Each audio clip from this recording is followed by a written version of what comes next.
So given this vector of coefficients for this polynomial a of x, define a even as the coefficients for the even terms and a odd as the coefficients for the odd terms. Then we can look at the polynomials defined by this vector of coefficients. This vector a even defines this polynomial a even of y. I've used the variable y to avoid confusion with a of x.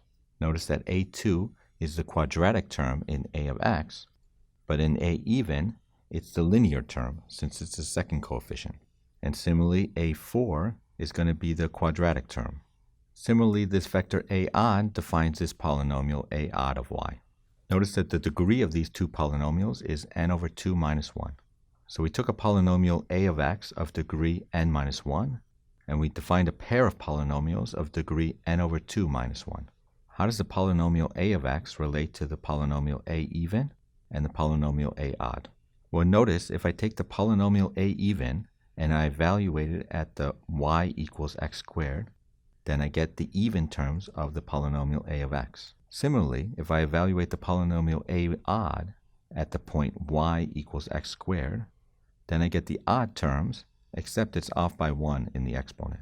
So I multiply it by x.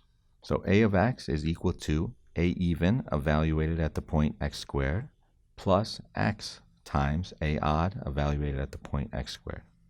At this point, you should start to see the semblance of the idea of the divide and conquer approach.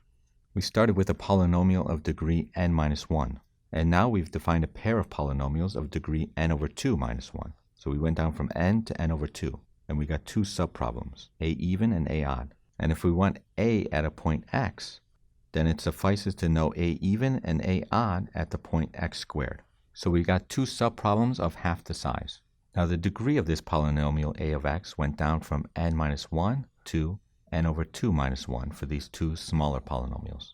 However, if we need a of x at two endpoints, we still need a even and a odd at two endpoints, the square of these original two endpoints. So the degree of these polynomials went down by a factor of 2, but the number of points we need to evaluate them at hasn't gone down by a factor of 2 yet.